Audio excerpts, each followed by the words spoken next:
Praise God everyone. Good morning. Today Jesus are my fellowship word of God. 2 கொரிந்தியர் 9ஆம் அதிகாரம் 8ஆம் வசனம்.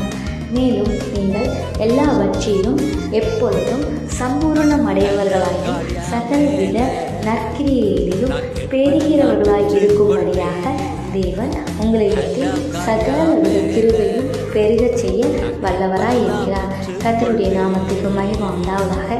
இந்த நாளில் கர்த்தர் நம்மளை பார்த்து கொடுக்கிறதான வார்த்தை, தேவன் உங்களிடத்தில் சகலவித கிருபையை பெருக செய்ய வல்லவராய் இருக்கிறார்.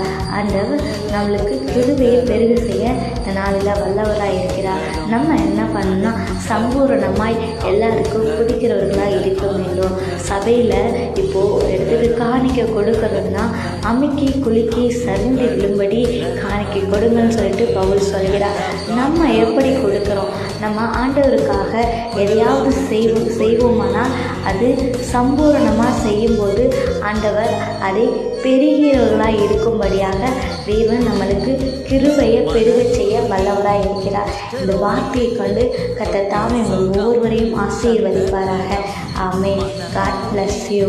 குஷ்டரோகியை தொட்டு சுகம் தந்த கரம் நிமிரக்கூடா புனிய என்று நிமிரச் செய்த நேச